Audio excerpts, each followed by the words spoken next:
Shalom. Peace. Brother, as always, this is picking up the lesson from Curses Part 1. This is Curses Atrocities Part 2. So we left off at Leviticus chapter 26. We're going to go to Leviticus chapter 26, verse 14. But if you will not hearken unto me, and will not do all these commandments, and if ye shall despise my statutes, or if your soul abhor my judgment, so that ye will not do all my commandments, but that ye break my covenant, I also will do this unto you. I will even appoint over you terror. Now, I don't know another way to say this, but during the time of slavery, that was terrifying. You know, I know my children, if I'm watching Roots or Amistad, 12 Days of Slavery, any of the slavery movies, it could be movies from civil rights, right? Some of the things that our people dealt with at that point in time in history is terrorizing to my children, to their minds, and to their inner spirit, right? It disturbs their peace on the inside of them. It's because their spirit is readily identifying and saying, hey, you know what? This is something that we dealt with. This is something that I personally may have dealt with in a, maybe a subliminal consciousness of my mind, maybe in a different uh, regeneration period, so to speak. Right? And so this is part of the problem when we don't understand that these things are terrorizing. Guess what? When I was younger, when you watch the video of Rodney King get beat by those police officers, that's a form of terror. To know that you could be shot in the head for a bottle of orange juice like Natasha Hardin, that's a form of terror.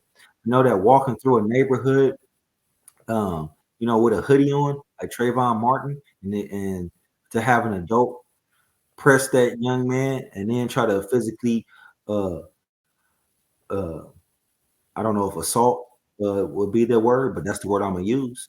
And if it's a better word, y'all tell me what it is. But I'm gonna use the word assault. Assault that young man for him to have to defend himself for that grown man because he couldn't handle the young man defending himself. He pulled out his weapon and killed that. You know, these are the things we talk about. Sandra Bland, all these things, these are forms of terror. Not just slavery, but even the things we deal with today. These are forms of terror. So this is why he's saying when we don't deal with his commandments, he's going to put these curses and these atrocities on us. There's another form of this curse and atrocity that we think about as far as police brutality or uh, our unfair judicial system. That's a form of terror because we know that you may get arrested for one thing, the next thing you know, you prosecuted for something else. Right now, you're staying in there for a longer period of time for something else. So we understand that's a form of terror. He says terror, consumption, which is sickness, and the burning of that shall consume the eyes and cause sorrow of heart. Look at that. What did we talk about earlier? We talked about mental illness, depression, being high in the so-called Black community, and cause sorrow of heart. And you shall sow your seed in vain. We're gonna have these children, and you know what that means? They're gonna be getting gunned down in the streets, whether it's black on black crime, whether it's police brutality. Guess what? In some ways, it ain't necessarily got to be a physical death. Our people are dead mentally, spiritually, emotionally, morally, financially, ethically. Our people are dead. It's in vain that we are having these children. You have a daughter and you want her to be raised right and to be a virtuous young woman, to be a good mother, to be a wife. And today, the young people are growing up with images and thoughts and aspirations, not being doctors, lawyers, of not being leaders to the community, but of being sexually desired is the main thing. To have these likes on their social media, to to wear the shortest skirts and to have the bottom of their ass cheek hanging out, or to have the side boob, or the top boob, and the bottom boob hanging out all at the same time, right? To have to look like a demon with false colored eyes and false colored hair, um, to dance in a way that they shouldn't, all the time in front of every camera, whether it's your phone camera, my phone camera, whether it's a TV camera, no matter what it is. We're never sitting there and representing ourselves the right way. Our men have become emasculated in ways where either we're gay, bisexual, or they look effeminate, right? Or or we're over emasculated in ways we feel like violence and aggression is our only way of communication, is our only way of being, right? I watched something on YouTube the other day, and it was a little boy. He couldn't even been 12 years old. Couldn't even been 12 years old. I don't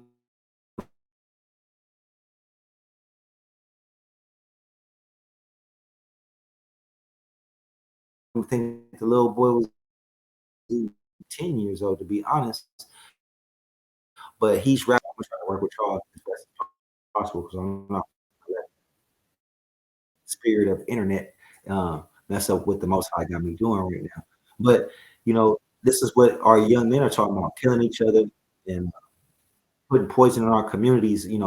Prostituting and whoring out our sisters. This is what our community is talking about. That's the terror. That's the consumption. It says that we for your enemy shall eat it. Right. It's not talking about physically eat our children. It's talking about consuming them in this society that they've set up that's against us. That's what it's talking about. Because in country music, they don't talk about killing their women. They don't talk about whoring out their sisters. Um, and rock music, they don't do that. They don't do these things, right? But in our music, we do that. This is what we do. And so this is part of us sowing our seed in vain. Verse 17, Leviticus 26, verse 17. And I will set my face against you. You see this? When the Most High is against us, how do we win? How do we prosper? Not as individuals, because a lot of us say, well, I got this job, I do that. We're not talking about as individuals. We really are talking about our people as a nation, you guys. We got to do this as a nation. And that's part of the problem is that so many of us are individuals that uh, we don't look out or see us as people. We see us individually, right? And it says, I will set my face against you, and ye shall be slain before your enemies. They that hate you shall reign over you. Now, think about this. I grew up in the era. I don't know if it's still like that, kind of touch with some things until I hear about it, until I hear it. But I know when I was younger, the three strikes law was a big deal. And if you look at it, a man may have two strikes, and he might have really committed some serious crime, but now he's getting his life back together, and he can do so much as uh, be around someone who is a felon. And guess what? That could be his third strike. He could be around or with someone who committed a crime earlier that he didn't know anything about. But because they committed that crime, that'll be his third strike. These things are set up against us. When they were doing the war on drugs, I understand that the sentencing that someone who was selling cocaine was usually powder substance, which was usually a white person, right? As opposed to someone who was selling crack cocaine, which is the rock. The sentence that person would get for the rock was way worse than what we was getting for powder. So these things, these are the things that it's talking about when it says, and they're going to reign over you. Today, our educational system doesn't even teach Black history. And when I was growing up, sure they taught it. How much of it was a lie, and how much was it was I guess they only gave us this much when our history is timeless, right? But they only gave us this much. That in itself was wrong. But now they don't even want to teach it in there at all anymore. So this is what happens when your enemy reigns over you. Um, I believe it was Malcolm X, and he said, you know, the gazelle or the deer. For those of you who don't know what the gazelle is, it um, does not sin.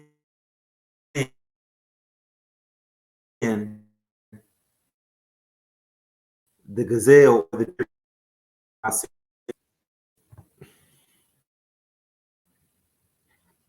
Sorry, y'all. Like I said, I'm not going to let this happen no more. I'm tired of it. I'm trying to give y'all quality video. But I believe it was Malcolm X. He said the gazelle does, or the deer does not send his child to be educated by the lion, right? The lamb doesn't send his child to be educated by the bear or the wolf. That's basically what we doing when we send our children to these education systems. What else do we have? Well, we have our charter schools, but even our charter schools, or even still just their public schools, given to us and run by us. That's what we have to follow their curriculum and so on, right? That's why it says, and they shall reign over you. These are our presidents, our mayors, our aldermen, and our president. I don't know if I said that already, but these are all these people. This is the people who rule over us, right? These are the people from school districts. Back in the day, a Klansman, I believe he with Elijah Muhammad, he said, "Yeah, today we wear the hoods. Tomorrow we'll be your doctors, we'll be your lawyers, we'll be judges, we'll be your police officers and your firemen." And these are all the things that he said. And guess what? He's very correct because these are still the people who rule over us. Maybe they don't outwardly think, maybe they don't even think or believe that they're being racist or they're against us. But subconsciously, they were raised with these things in them to have that in there. Their privilege is something that they're not going to let go of, and they're not going to compromise it for the sake of our justice. That's simple and plain. These are the people who rule over us. They are enemies, right? They that hate you, your enemy, shall reign over you, and ye shall flee when none pursueth. And if you will not yet for all this hearken unto me, so even if we, after all of this, if we still don't want to hear what the Most High says, what does He say? I will punish you 7 times more for your sin. And remember, in part one, we started off with I hit you with Amos chapter 1 verses chapter 3 verses 1 and 2, and he said that the Most High said that He was punishing us for all of our iniquities. This is what He's saying. I will punish you 7 times more for this. So even after these punishments that He just gave us from 14 all the way down to verse 18. He said He's going to punish us 7 times more for that. Let's go on, right? And I will break the pride of your power, and I will make your heaven as iron and your earth as brass. And that's going into us farming. But I want to pay attention to He's going to break the pride of our power. What's the pride of our power? What's our might? What's our strength? And you know what a lot of that is? That's the man in the home.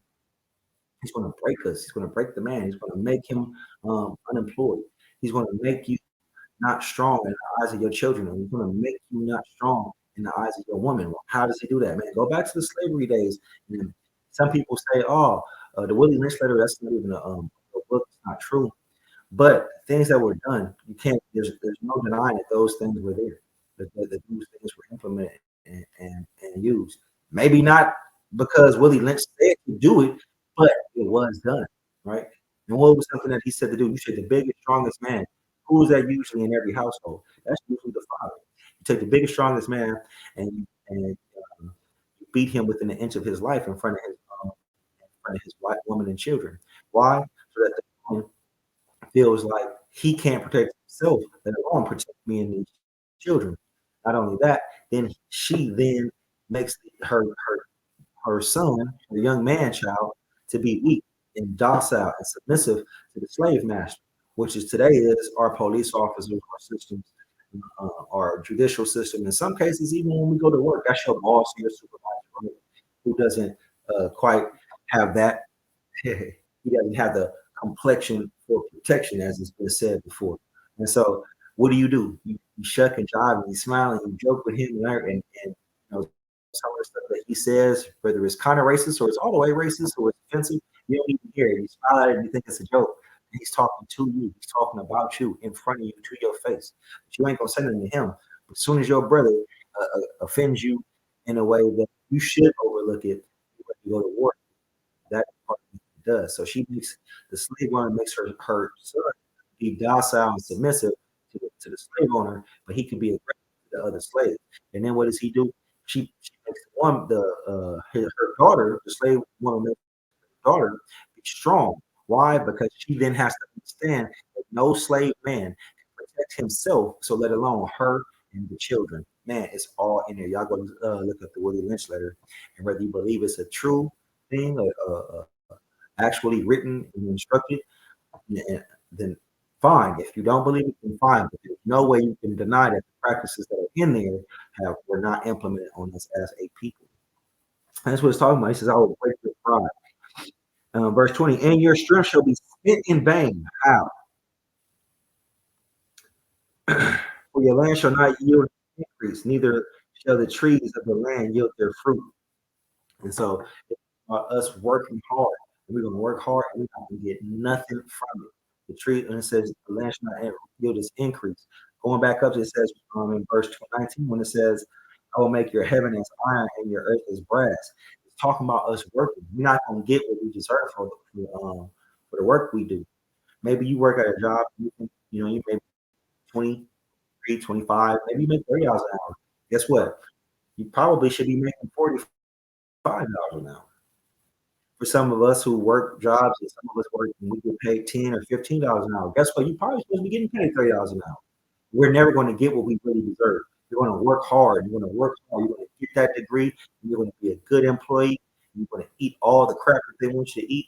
And guess what? You're still not going to get paid or expect that you're supposed to get. This is what it's talking about when it says, verse 20, and your strength shall be spent in vain. It's no matter how hard you work, it's always that uphill battle for you to achieve what you rightfully deserve, right? For your land shall not yield her increase, neither shall the trees of the land yield her fruit. It's talking about farming. Verse 21, and if ye walk contrary unto me, and I will not, excuse me, and if ye walk contrary unto me, and will not hearken unto me, I will bring 7 times more plagues upon you according to your sins. So if you pay attention, he's going in further. And he keeps doing that throughout Leviticus 26, where there's different parts where he says, and if you still won't listen to me, I will punish you 7 times more. If you still won't listen to me, I'm gonna give you 7 times more of that. So if you keep going 7 times, 7 times, 7 times, 7, I think right now we just have 14. But if he keeps going, we got Leviticus 26 goes all the way to 46 verses. So he's going to do that a couple of times. You're going to get past 21. You're going to get past 28. Punishing us 28 times over. Why? Let's discuss it. Let's hit it one time. But if you will not hearken unto me and will not do all these commandments, if ye shall despise my, if your soul abhor my judgment, so that you will not keep my commandments, but break my covenant, this is what it's talking about. These are the curses and atrocities. This is Leviticus 26 is basically paralleling, it's giving us a parallel to Deuteronomy chapter 28. The curses that are recorded in Deuteronomy 28, he's just telling us that these are different punishments 7 times over. Right? I only wanted up to verse 21. So we read Leviticus chapter 26, verses 14 through 21. Let's go to Joel chapter 3, verse 3.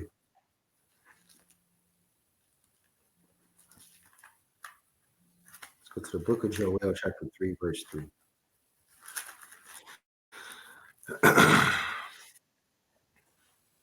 This is the book of Joel chapter 3, verse 3.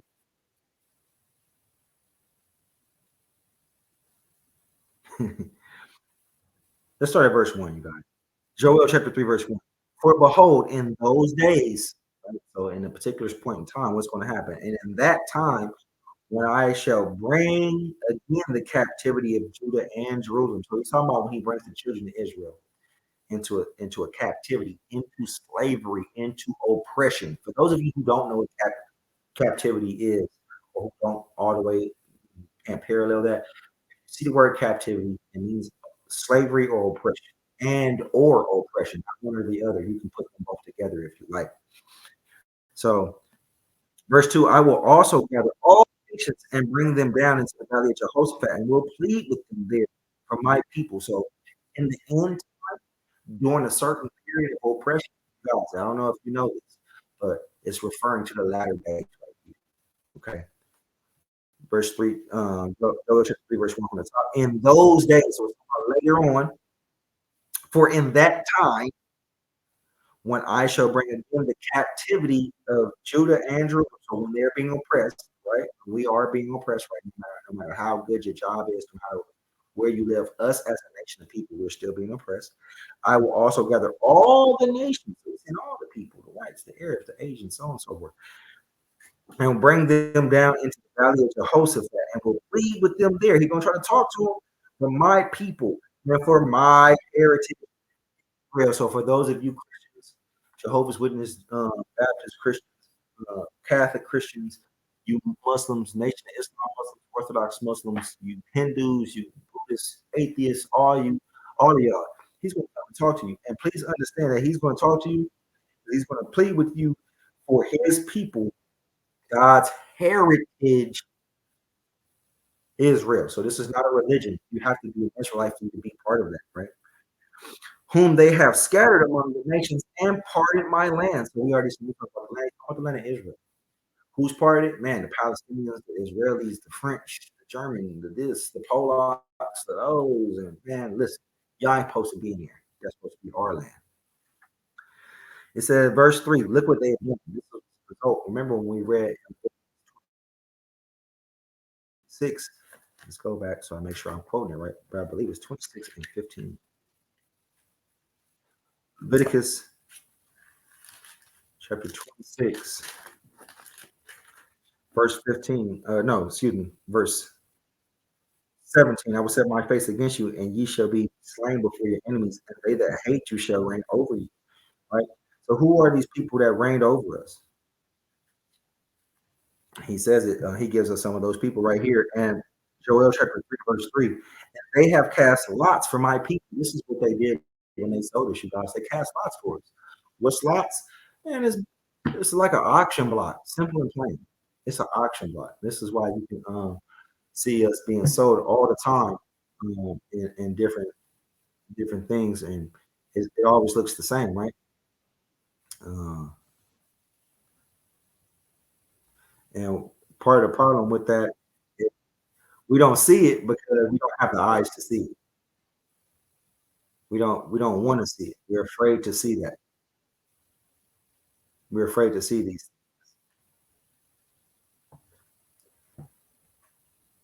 Y'all see the auction block down there? I see the slave, the sale paper. Right? I see the auction block.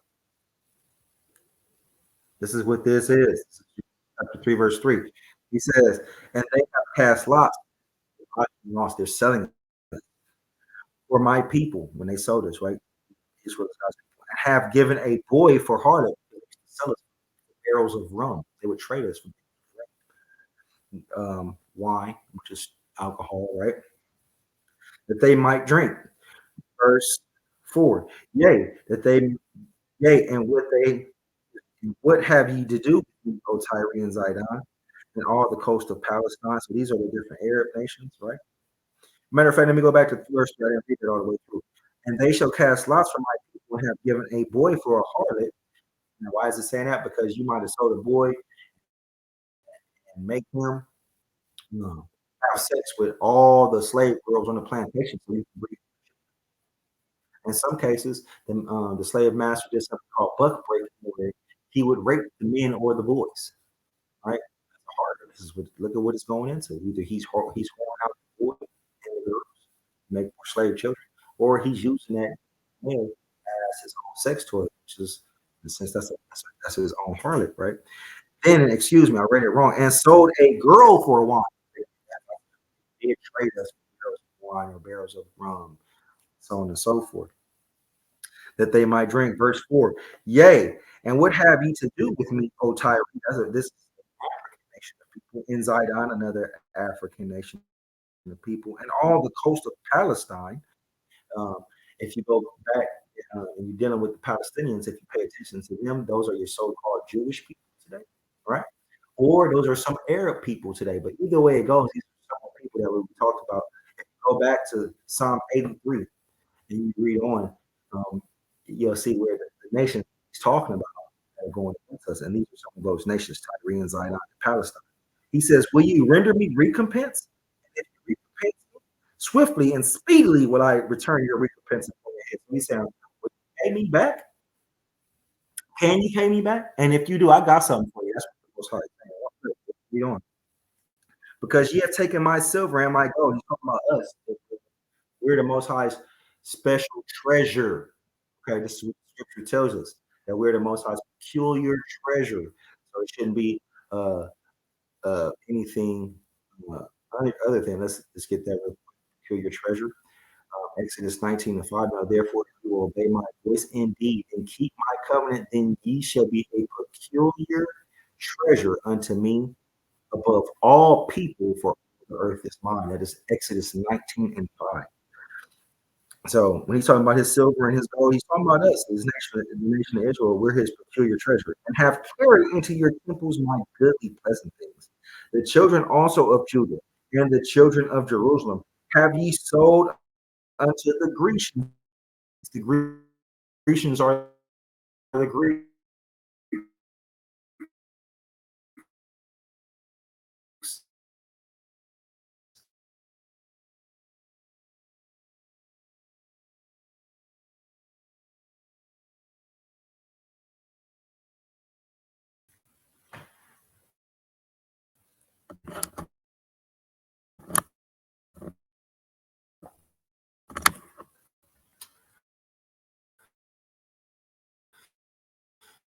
like I was saying, Greeks are not black. These are Greeks. Alexander the Great was a black.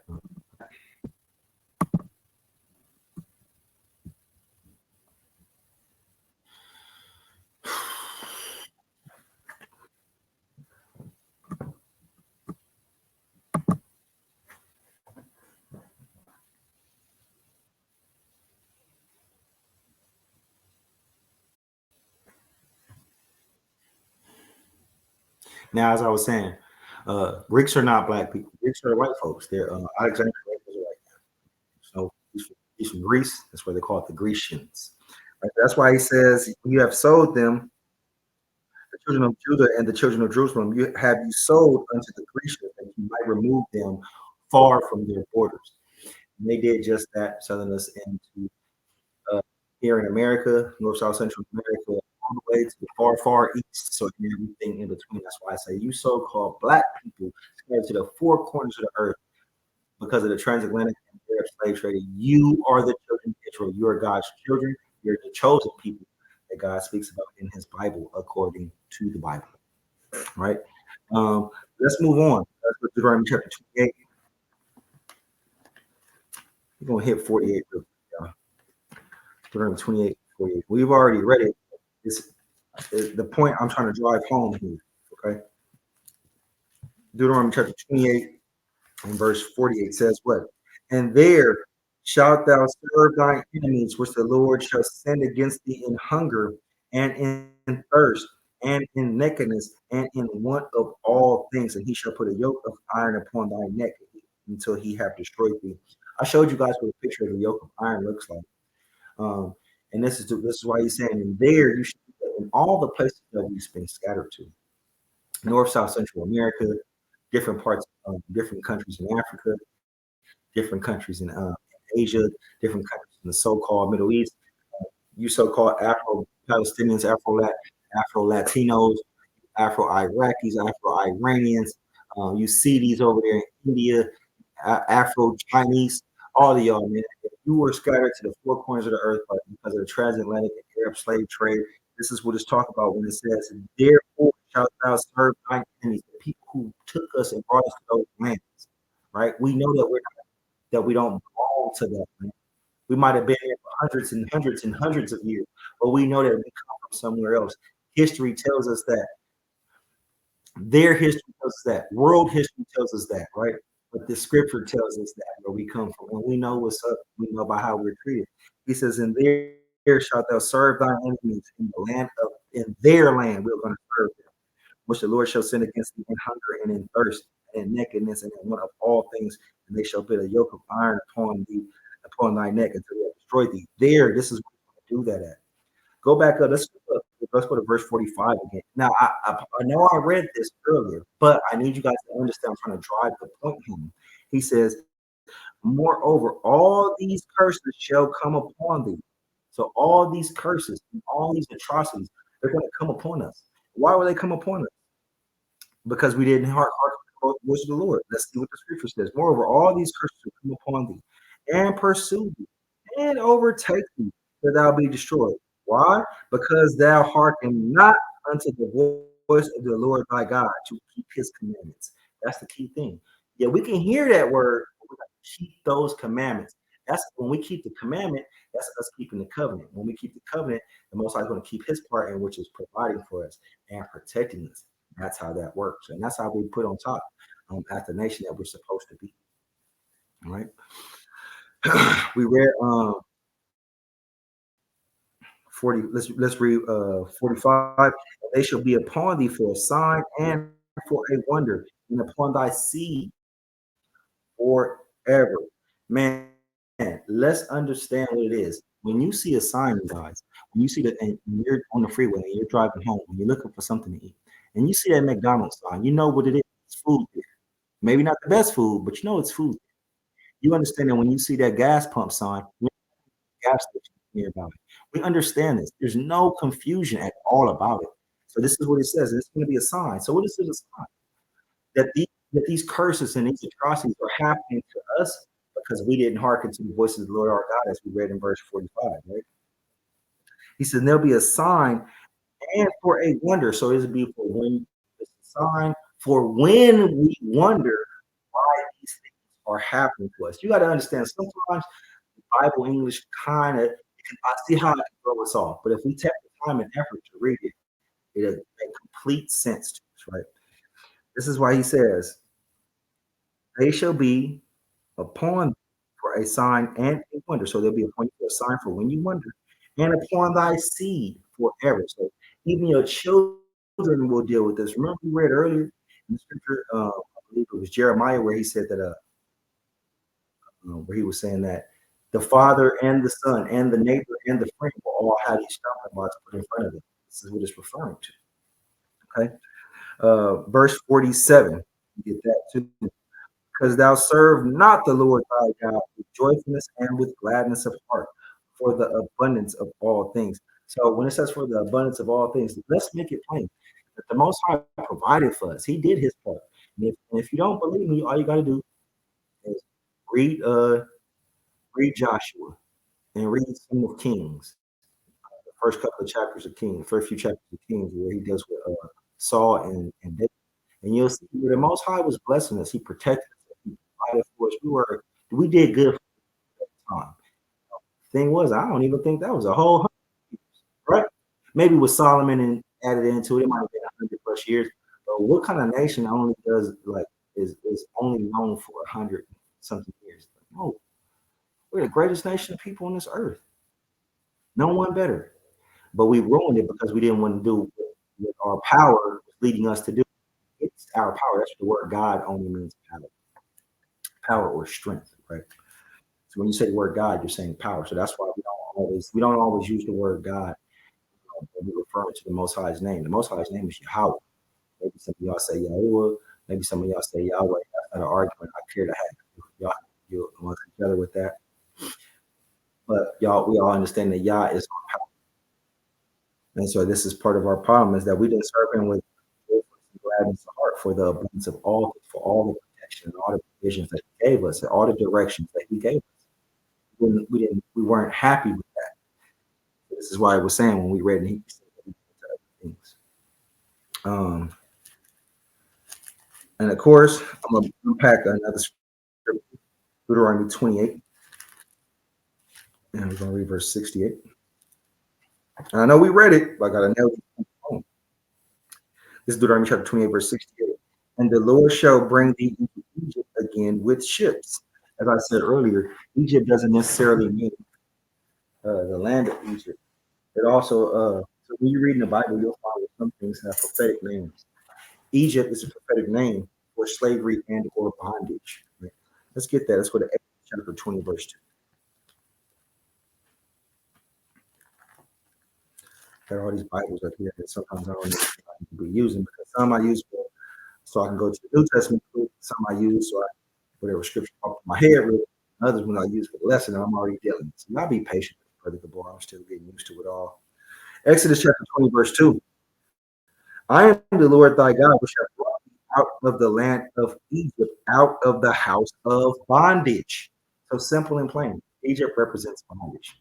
I know some of y'all are like, well, what is that? Why does that mean that? What does bondage mean? It's divine bondage. So here are bondage synonyms: slavery, enslavement, servitude, or subjugation. Right. So that's pretty plain on what that means.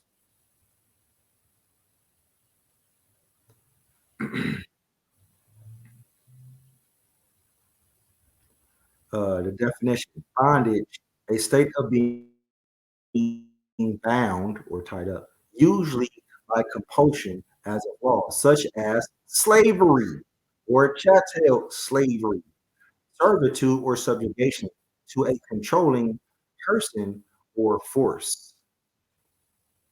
So, synonyms: enslavement is the very first one put up there. Look at it, slavery, yoke. Remember we talked about the yoke of iron. So just so we understand that Egypt represents slavery. Let's get that Exodus 20, verse 2 one more time. I am the Lord thy God, which brought thee, you children of Israel, you so-called black people scattered to the four corners of the earth. You are the children of Israel. I have brought, I am the Lord thy God, which brought thee out of the land of Egypt, out of the house of bondage. Let's get another one. Let's go to Deuteronomy chapter 4, verse 20. And I'm just proving that this is what this is. I know I could have did it earlier, but I didn't want to take away from the point I was driving home then. Deuteronomy chapter 4, verse 20. But the Lord hath taken you and brought you forth out of the iron furnace, even out of Egypt, to be unto him a people of inheritance as ye are this day.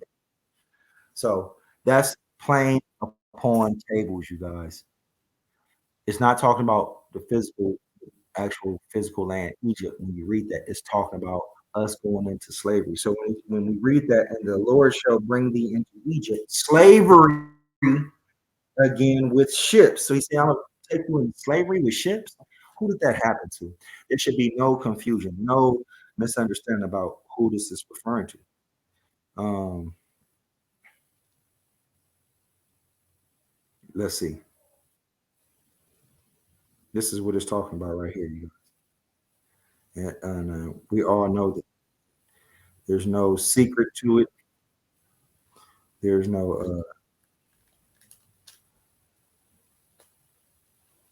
no denying it. I know a lot of people. I know some. It's crazy. I know some brothers and sisters who say, "Well, that really didn't happen. But we just made all this up. I came up with this." Okay, those are people. The brown stuff that you're seeing represent people. That represents us, you guys. Right? They had us stacked on the slave ships like that, and I'm sure that we've seen these pictures before, many, many times. Um, you know, I know a lot of times we don't always like to see it. A drawing of us sitting in the slave.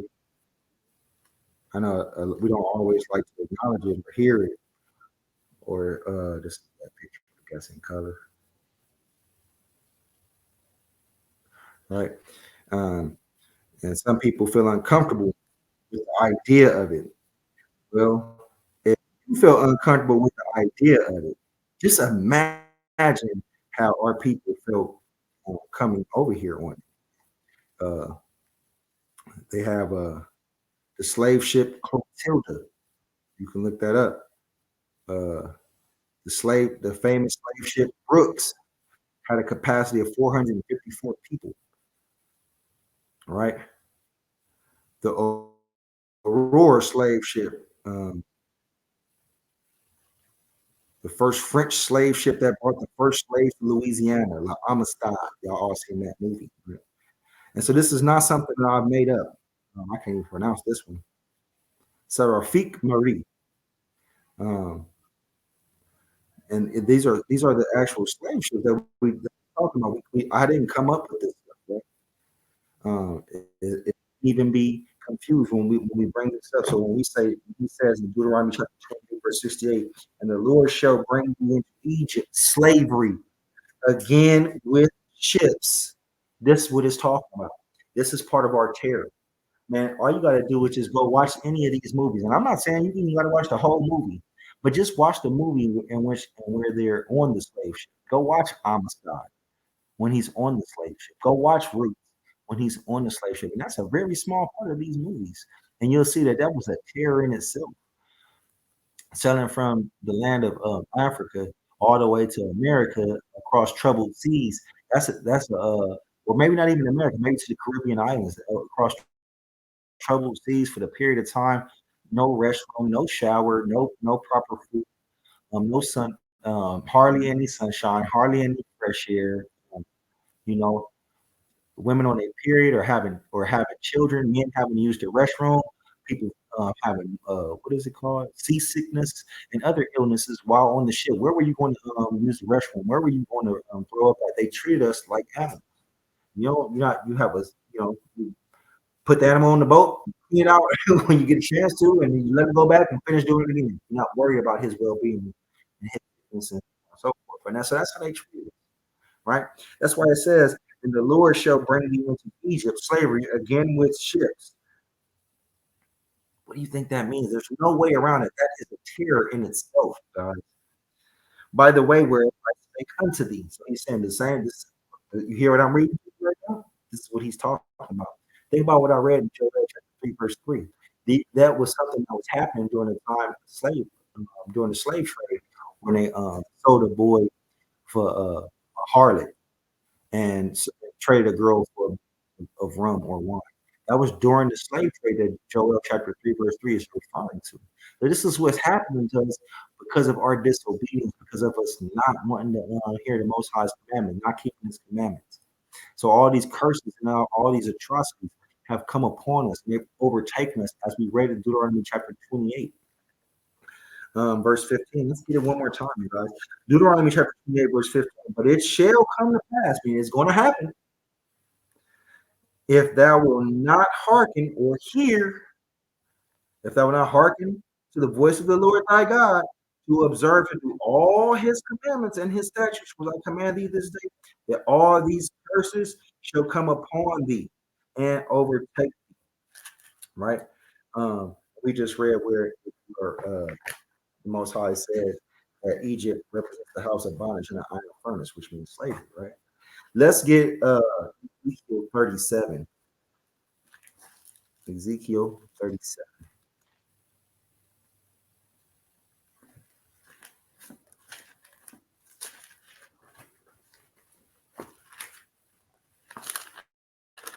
Ezekiel 37, go to verse 1. And really, this whole book right here, Ezekiel 37, the whole thing really is about us as a nation of people reuniting and coming back together. When you read Ezekiel 37, talking about the valley of dry bones. We are those valley of dry bones. It's no secret. Malcolm X knows it. Farrakhan knows that. These things were taught to both of those men by their master teacher, who was these things are still taught in a lot of ways in the nation of Islam. People who read the Bible, and if they just have an understanding of metaphysics or parables or similes or any of that kind of colorful talk where you compare something to another, where you're talking about something kind of subliminally, it's not hard to see that it's referring to us. Let's get Ezekiel 37, verse 1. The hand of the Lord was upon me and carried me out in the spirit of the Lord and set me down in the midst of a valley, which was full of bones. Bones represent what? Dead bodies, right?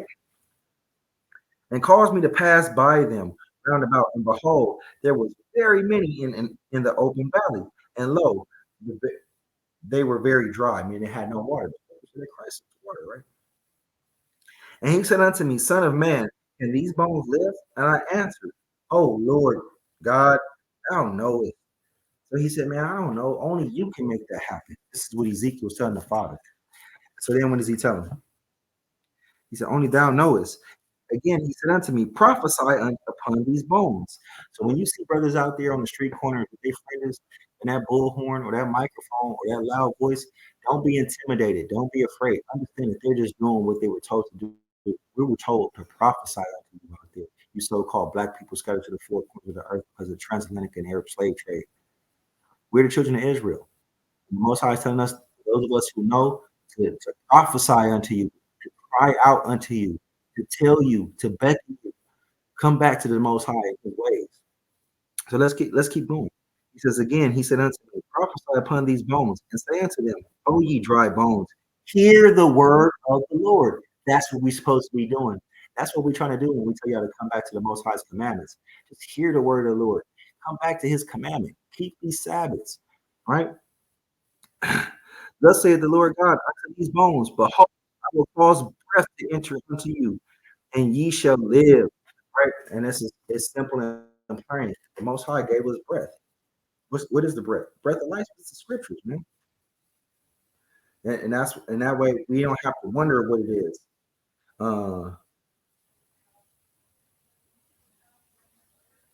Get that, see if I find that for you.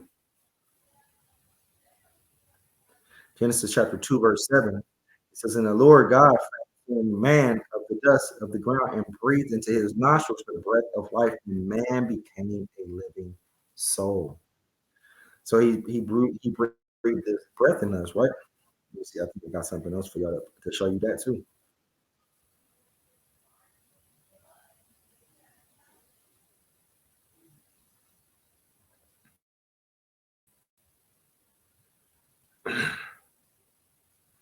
This is the book of John, chapter 6, verse 63. It is the spirit that quickeneth, the flesh profit nothing.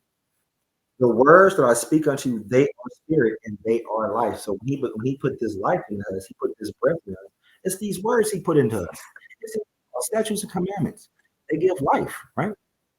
That's why he says, and ye shall live. Verse 6. I will lay sinews upon you and will bring up flesh upon you and cover you with skin and put breath in you. Ye shall live, shall know that I am the Lord. Sinew, muscles to the bone, tendons, right? And then he said, and bring upon you flesh. So that's your muscle. So the things that hook your bone to the bone is that's your sinews, that's your tendons and your ligaments and stuff, right? Then he says he's going to put flesh upon. He's going to cover that up with muscle, right? What is that? So the tendon is what's connecting us together. It's holding us together. It's the stage and point of us coming together.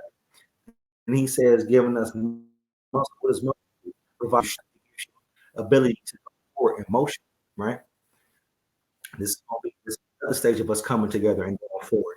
Then he says, I'll cover you with skin. That's when we're going to start saying, hey, you know what? That's us. We're talking about us, the Israelites. Different history. And if you go through my library, look through my lesson called Valley of Dead Bones, it'll really explain it thoroughly. I go further into it. And he says, I'll put breath in you, and you shall live, and you shall know that I am the Lord. So I prophesied as I was commanded. And and as I prophesied, there was a noise, and behold, a shaking, and the bones came together, bone to his bone. And when I beheld, lo, the sinews and the flesh came up upon them, and the skin covered them above, but there was no breath in them. So you see, they came together. So there was a point where it was unity amongst us. We got it together, but something was missing. The thing that was missing was the Most High. The Panthers, Malcolm, Martin, civil rights, and all the way up until today. While we have a show of strength, we have a show of might. We look like a great mighty army when we marching around and protesting. People look at us and see what we can do, but something is missing. It is that what? The breath. We don't have that breath in us. Verse verse 9. Then said he unto me, prophesy unto the wind. Jesus is saying that's why this is what the brothers be out there doing. Prophesying to the wind, speaking loud, telling us, hey, y'all, we gotta wake up, come back to the Most High's commandments, come back to his laws. This is the prophesying to the wind because no one wants to hear it, right? Prophesy unto the wind, prophesy, son of man, and say to the wind, thus saith the Lord God, come from the four winds, come from all over, come from the western hemisphere, come from the eastern hemisphere, come from the south, come from the north, come from the east, come from the west. That's why he says the four winds. Come on, say unto the wind, thus saith the Lord, come from the four winds, O breath, and breathe upon these slain that they may live. So I prophesied as he commanded me, and the breath came into them, and they lived and stood up upon their feet, an exceeding great army. Ain't that what I just said we look like? We look like an exceeding great army when we protesting and when we saying we ain't gonna have this police brutality no more. It looks good, but there's no breath in us, y'all. We gotta wake up as a nation. Our money, our education, that's great, but let's use it to lift us up as a nation. Maybe build more schools for us, funded and run by us. Maybe hospitals that cater to us, jobs in our neighborhood that cater to us, right? Let's help our farmers grow food so that we can have food in our grocery markets, so that way we don't have to go to theirs. So we don't have to go to you know, we don't have to go to their what is it, Sprouts and these other Whole Foods and all that. We can have our own. We can have our own. That way, that money stay in our community. That way, we employ our own farmers. That way, our farmers can employ our own people. Right? Just just ideas that I have. I can only imagine what we all have together. But we got to come together as a nation. Right? So he said they stood up on their feet, exceeding great army. Verse 11. Then he said unto me, Son of man, these bones are the whole house of Israel. Behold, they say our bones are dry, and our hope is lost. We are cut off from our parts. Therefore prophesy and say unto them, Thus saith the Lord God, Behold, O my people, I will open your graves and cause you to come up out of your graves and bring you into the land of Israel. And ye shall know that I am the Lord, when I have opened your graves, O people, and brought you up out of your graves, and shall put my spirit in you. We just read John 6:63. These words are the spirit, you guys. These words, this, this is gonna help us. This is our spiritual, our mental, our moral way out. This is how we're gonna find our financial way out because we're gonna find the answers that we need bit by bit. Everybody's not going to be a teacher of the law. Everybody's not going to be a gatherer of the sheep. Some of us will be the financial teachers. Some of us will be the bright and intelligent thinkers. Some of us will be those who know how to physically heal with herbs and medicines and so on and so forth. We can't all do the same job, but this will bring us together as a nation and put us back on the moral path as a righteous nation, a nation of kings and priests, right?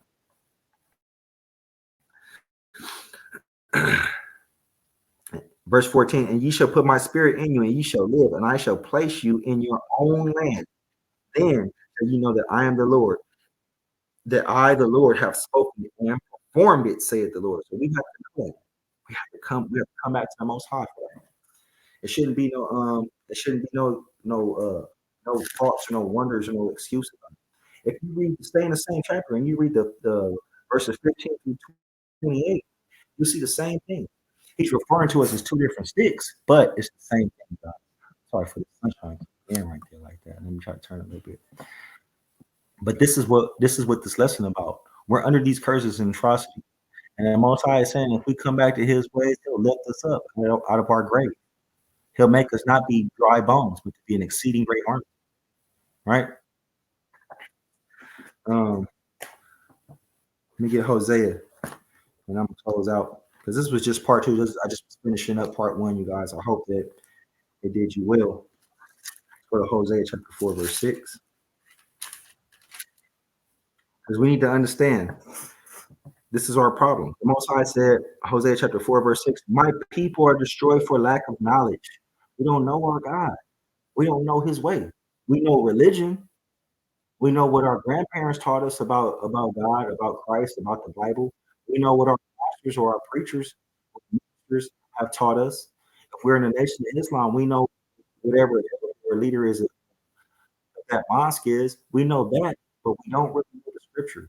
We claim we do, but we really haven't read it. We always read it with the eye and the capacity that someone else gave it to us. Because instead of reading how the Most High said, this is what he said. My people are destroyed for a lack of knowledge. We don't know the Most High and his. My people are destroyed because thou hast rejected knowledge. I will also reject thee. And this is why we're under these curses and atrocities. What Leviticus 26 tells us. He will put terror upon us. Why? Because the Most High rejected us. Why did the Most High rejected us? Because we don't know him. We have no knowledge of the Most High. Let's read on. Let's let it flow. My people are destroyed for a lack of knowledge, because thou hast rejected knowledge. I will also reject thee. Thou shalt not, thou shalt be no priest to me. What I keep saying, are we supposed to be a nation of kings and priests? Man, that's in Peter. That's in Exodus. That's in Deuteronomy over and over again. I'll get that. That thou shalt be no priest to me, seeing thou hast forgotten the law of thy God. I will also forget thy children. And this is why these curses and these atrocities and these terrors are come upon us over and over again. Because it don't just happen to our fathers.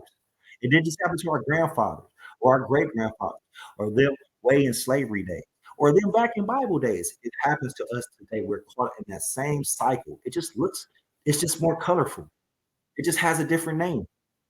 We so ignorant, it looks fun to us sometimes. And we think that this is our custom or our culture to be at the bottom, to be thugs, to be hoes, to mistreat and abuse our own people. This is what we think is right. We think this is black custom. We think that's black culture. That's because we have no knowledge. As the Most High said, we're destroyed for our lack of knowledge. And this is why he rejects us his as his priests, right? Um, I'm gonna get that real quick.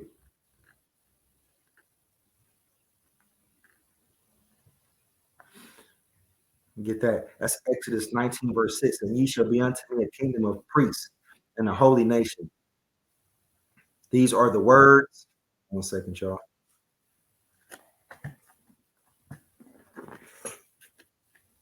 Because my phone moving slow right now.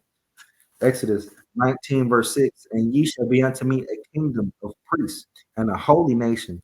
These are the words which thou shalt speak unto the children of Israel. Let's go to 1 Peter chapter 2, verse 9. I ain't gonna hold y'all tied up and all of that too.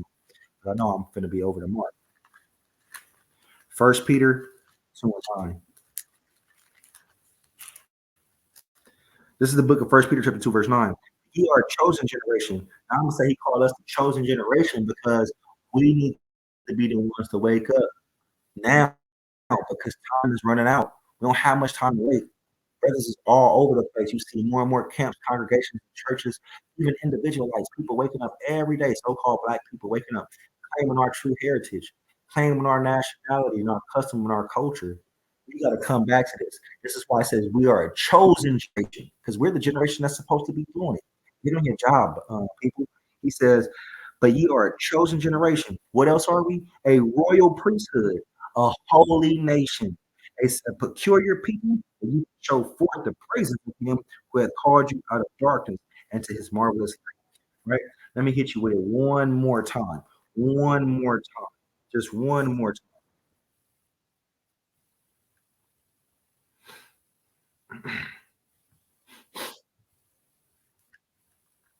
What I say? Exodus 19 and 6, right?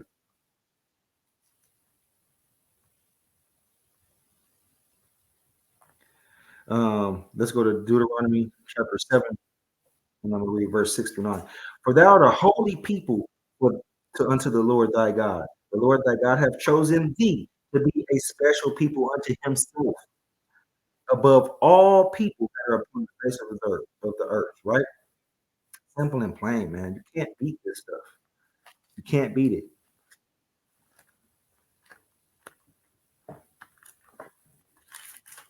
You get that. 6, right? Pages is falling out of I hate my Bible like that. Give me a second. Find it. Boom.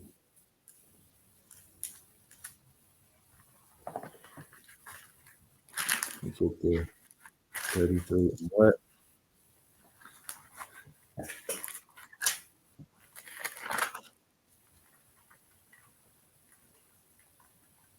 No, I don't. Well, actually, that was good enough. I want to keep pushing the spirit. So we are supposed to be a nation of priests. That's why he says, I accept you to be my own nation of priests unto me. Let's get Hosea 4 and 6 more. It says, my people are destroyed for lack of knowledge. We're going to get that. We're going to break that down and we're going to close out. Because thou hast rejected knowledge, I will also reject thee. Seeing thou shalt be no priest to me, seeing thou hast forgotten my law.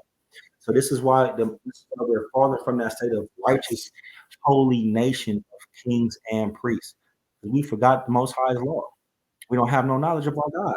Let's go to Romans chapter 2, guys.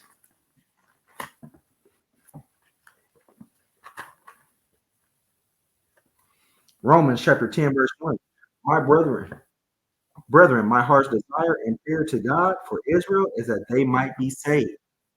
For I bear them record, they have a zeal of God, but not according to knowledge. We don't have no knowledge of the Most High. For they being ignorant of God's righteousness, what's God's righteousness? Deuteronomy 6:25 tells us that keeping God's commandment is righteousness, right? That's his righteousness.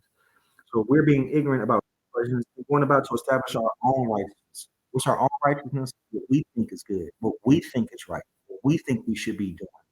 And he's saying that we establish our own righteousness and have not submitted ourselves unto the righteousness of God. This is what we need to be doing. coming back and submitting to the righteousness of God, guys.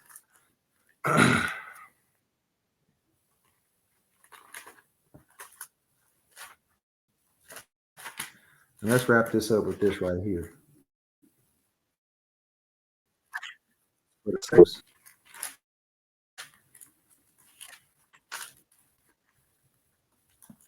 Chapter 7, verse 14. Second Chronicles chapter 7, verse 14. If my people, which are called by my name, we are called by his name. So-called black people scattered to the earth because of the Arab slave trade. We're the children of Israel. We're God's chosen people. We're his children according to the Bible. Okay? So we're called by his name. The same way you have your father's last name or your your father's tribal name, whatever that means, we're called by the Most High's name. He says, "For my people, which are called by my name, shall humble themselves." So stop with all the foolishness and come back to the Most High. Stop with our own righteousness. Stop with our own understanding. Stop with our own way and come back to the Most High, his commandments and his way, his righteousness. We need to humble themselves and pray and seek my face and turn from their wicked ways. So we got to turn from the way that what we think we do. Turn from the ways that we think are right. So we got to turn from our wicked ways. Then will I hear from heaven and forgive their sin and heal their land.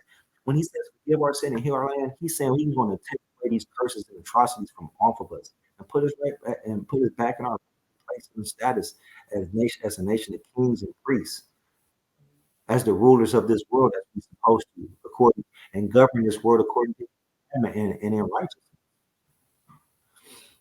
Well, that's all I have for it. I pray that this planted the seed or watered the grass or tilled the ground, but the Most High gets the increase, gives the increase, and gets all the credit. I give all honor and praise and thanks to the Most High, and I want none for myself. I pray that this really kind of woke y'all up, shook your spirit enough to go study and make you feel like, man, I need to do better. By no means am I saying I'm perfect. I'm working into y'all, so we can do this together. We build this nation together, step by step, brick by brick, piece by piece, person by person, day by day. I'm your brother Gabar. This is Intelligent Hebrew. With that, I'm say shalom. Peace.